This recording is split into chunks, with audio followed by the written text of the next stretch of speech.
Hey yo, what is poppin'? It's your boy Whiteout, and it is time to get smart. We have been dwindling, our brains have been turning smooth, and it is time to lock back in. We got to get a little bit smarter, and today we're going to be getting a little bit smarter with you're more stressed than ever. Let's change that. Are you guys feeling stressed?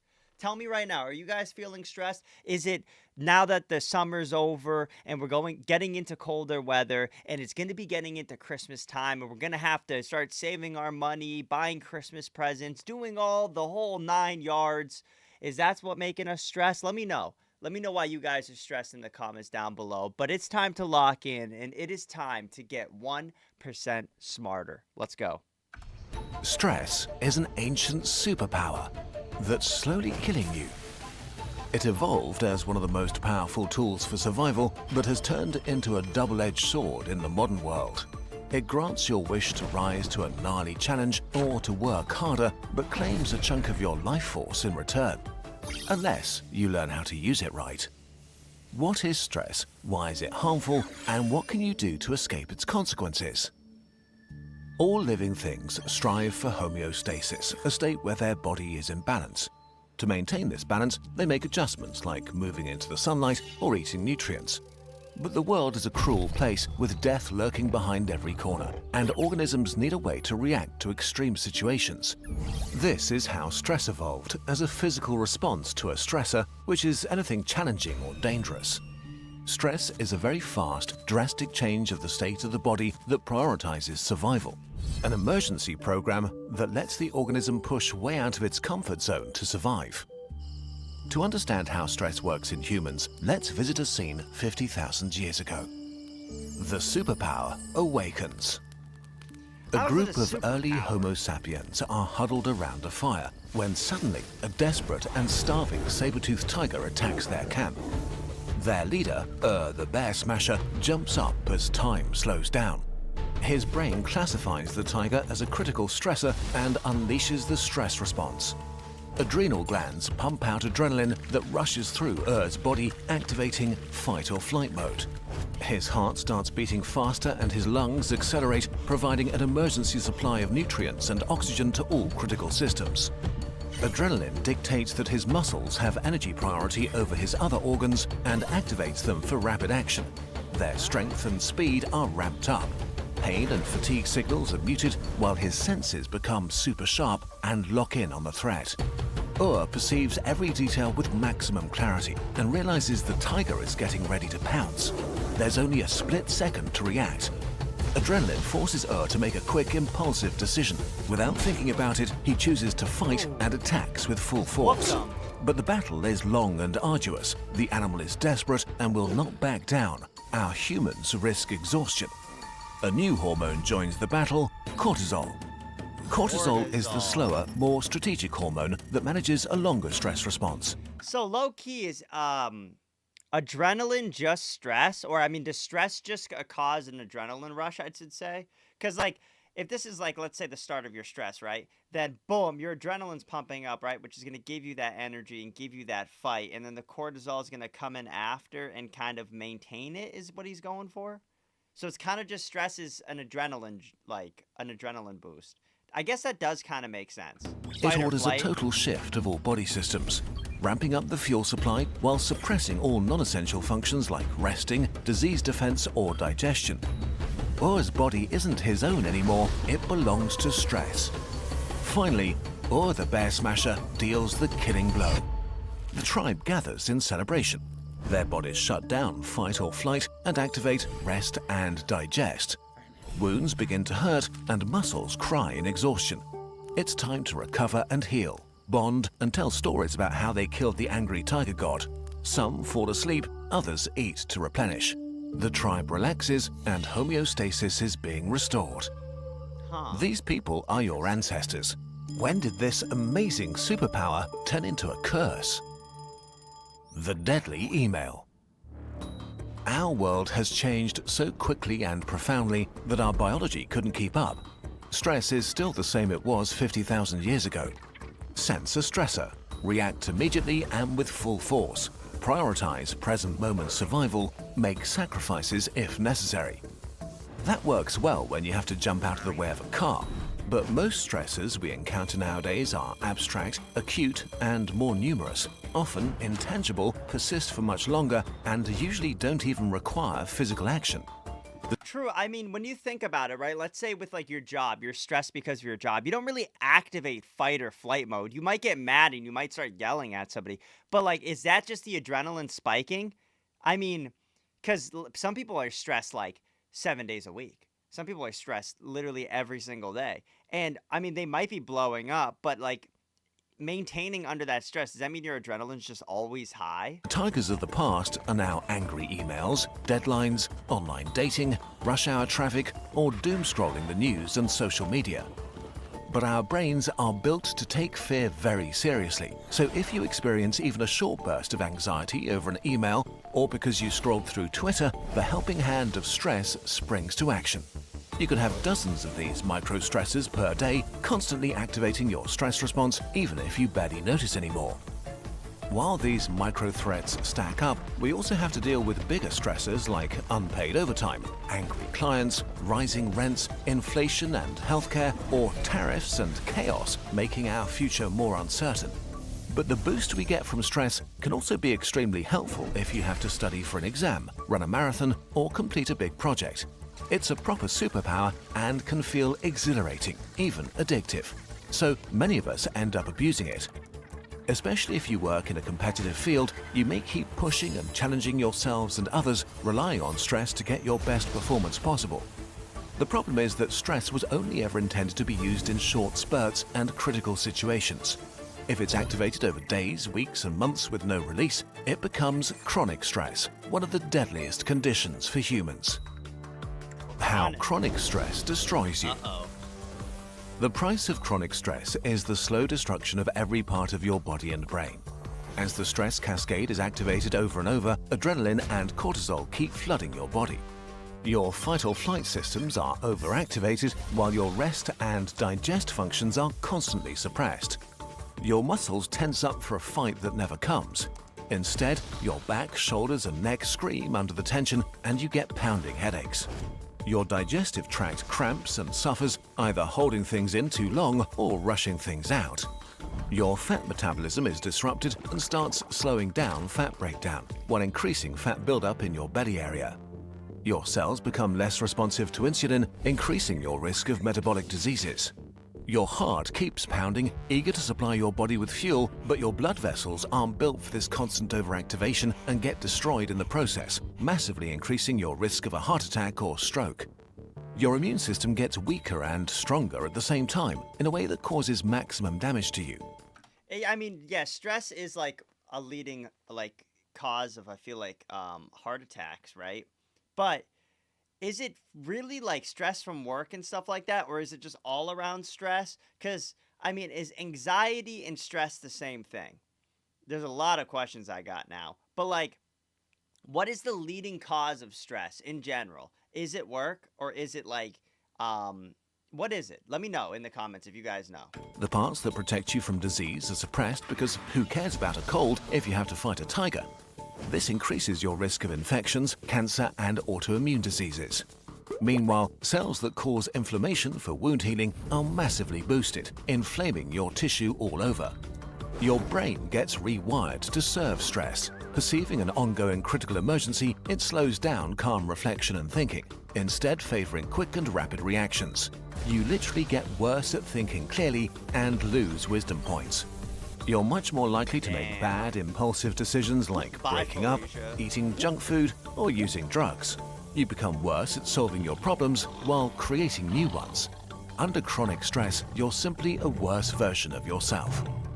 If this persists, your memory and cognitive abilities get worse as you slide into anxiety and depression. So your chances of getting out of a stressful situation in the modern world worsen the longer you're chronically stressed. A hellish, vicious circle. If you can't escape it, odds are that you may die earlier and suffer greatly along the way. What is the main cause of the stress though, right? Like let's kind of focus on this part. Is it work? Is it like not liking your job? Is it not hitting marks? Is it not hitting quotas? What is it about like your work? And why should work be so stressful? Like, that's just my question is like, why should work be so stressful? I understand like the whole paying the bills thing and getting that, but like, I feel like what a lot of people don't do is like understand that they have options and kind of I don't know. I mean, I'm about to get into the Gary V talk. I don't know if you guys know who Gary V is, but he's just kind of like, what makes more sense? Getting paid $20,000 more a year to do something you hate or getting paid $20,000 less, but it's something you love to do and you can still get your like all your stuff done. Isn't that a no-brainer? I mean, yeah, you won't have an extra little bit of money, and I know some people need that money, and some people are like trapped into certain circumstances, but I don't think that it needs to be like rah rah rah work work work, and then you just waste your whole life working, and by the time you can finally sit down and relax, you're like 70 years old already with so many problems because of the stress that was caused? How to use stress as intended. Stress can be your friend. In measured doses, acute stress enables you to conquer mountains and push beyond your comfort zone, helps you to improve your skills and grow as a person. And it can make it feel amazing to perform at your very best. But to get the good without the bad, it's critical that you properly wind down your fight or flight response and relax. Listen to your body. If you feel stressed, you are stressed, full stop. There's no universal threshold you have to reach before you're allowed to do something about it. Next, ask yourself, is your stress response productive in your situation, and is there an end in sight? If you're studying for exams or moving house, stress is a superpower, helping you unlock your full potential. But your health needs breaks from fight or flight mode, be it meeting friends, working out, or going for a walk in nature. Relaxation is not being lazy. This is serious self-care. If you relax actively and regularly, you'll keep stress from claiming a price on your body and mind and still be able to use its power. If you can't do this at the moment, plan active relaxation time as soon as you can, without this stressing you out. Okay, but what if you suffer from constant unhelpful stress? You can't control your body's stress response, but you can influence it. As annoying as this is, mindfulness, like meditation or yoga, is scientifically proven to take the edge off stressful situations and to tell your brain that this email is not a deadly tiger. But wouldn't it not be stressful only if you didn't want to do like let's say you didn't want to do yoga, but then you start doing yoga just to not be stressed? Wouldn't you therefore cause yourself stress by not wanting to do it, only wanting to do it to get rid of the stress? So all you're thinking about is the stress while you're doing it, which is causing you more stress because you're trying. Like, isn't that just like getting yourself into a rabbit hole of just like being even more stressed? But the single most effective Maybe way not. to remove stress from your life is to remove the stressor itself. Why is Become the your cat own personal assistant and assess where tiny bursts of stress are coming from during your day. Do you feel stressed when you doom scroll?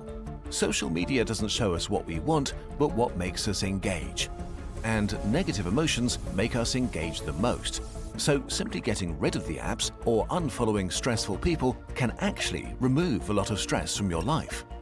Especially with the really big problems, removing the stressor is extremely effective.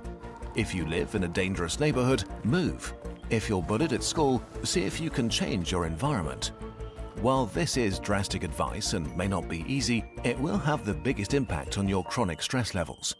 So think about what you can change in the midterm. Of course, there are situations where you can't just eliminate the stressor or meditate the chronic stress away. If your brain is stuck in stress mode for too long, it will get worse and worse at solving problems. You may not be able to think clearly to get out of your situation. In these cases, the most powerful move is to ask for help. Open up to friends or family, or get professional help. An extra pair of hands can make a huge difference. In the end, life will throw stresses your way. This is unavoidable, and that's okay. Stress is your superpower. Use it, but never forget to get to the other side of it. One thing that I think a lot of If you want one thing that I think a lot of people don't understand is like a lot of people take things too seriously, right? They take life too seriously. They take work too seriously. And like, yeah, there's times where you're supposed to, but I feel like there's also times where you are supposed to not? And I don't want to get all motivational, but I think we're going to get all motivational. The thing is like, you're sitting here, right? And you're stressed about work. You're stressed about a significant other. You're stressed about something like that. But like, it's hard to just tell somebody to let it go, but you are in control. Your mind and your body, low key, will tell you what you want, right? Like if you're hungry, your body will tell you you're hungry. If you're going all day and you're like, you start feeling slow and you'll go, oh, what's going on? What's like, what? My stomach's rumbling. Oh, I'm hungry. Okay, I gotta go eat. Your body will tell you what it needs. Your brain will tell you what it needs, right? Like everything works and it tells you, and it's kind of like it works so you don't have to think about it, right? Obviously thinking about like food and stuff, and like what you're going to make yourself later and stuff like that, that's obviously something that is going to be fine, but your body will tell you what it needs. And let's say, looking at like how he said, like any sort of online presence or people in your life that are negative, like and those stressors, like a lot of people are too worried about cutting people off because they'll either be alone or they'll be um they don't want the drama of cutting them off, but then you don't want to like continue talking to them, so you're just in this like limbo of like just satisfying the other person because they want to talk to you but you don't want to talk to them.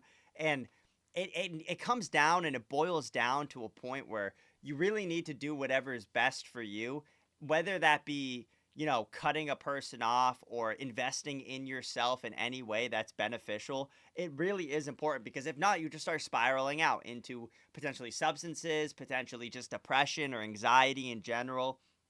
And that should never be the case. And yeah, he did say, like, obviously go and mention it to somebody, a friend, family member, maybe a professional. Like, that always is an option too, and that's always good. I mean, hell, even just talk to Chat GBT, right? Like, who cares? I mean, it's one of those things where it's like, you know, that's not the best way to do it. Obviously, it's not the best, Chat GBT, but like, I mean, you might as well just like talk to something, and then maybe it'll help move you forward into something professional, or unless at least a little bit better, I should say. But yeah, it's one of those things where I feel like a lot of people are living for other people and not themselves, and I feel like that's the biggest downfall nowadays, and that's why a lot of people end up crashing out and going crazy. And it happens. It's one of those things where that's just how life is, and it doesn't need to be like that. That's the main thing. It doesn't need to be like that. But let me know what you guys think in the comments down below. Let me know if you guys are stressed more around this time of the year or more around the like summertime. I feel like it's this time, right? Because summertime, it's like you probably see way less levels of stress. I mean, school's out. A lot of people aren't working as much, I would say. There's not holidays like Christmas, like really big holidays. So I feel like it is going to be more stressful. And I feel like a lot more people are going to be depressed around this time too, because it's getting colder. You're staying in more. The sun sets earlier. So it's just this whole thing. Let me know how you guys are managing it in the comments down below. Let me know just what you thought of the video in general. Let me know if there's anything else you want me to watch or anything else you want me to do in the future for video wise. With that being said, though, thank you guys so much for watching. If you guys haven't already, make sure you absolutely smash that like button. And honestly, it's pretty cringy if you haven't. I mean, I'm not upset at you, but like, what are we doing here for real? Let's just take a quick breath. Let's take a quick breather. In through the nose, pause, out through the mouth, right? Let's get relaxed. Let's shake that anxiety off, and let's hit that subscribe button, because if you haven't, what are you doing, bro? Just subscribe, join the Whiteout Army. Thank you guys so much, and I will see you all in the next video. Peace.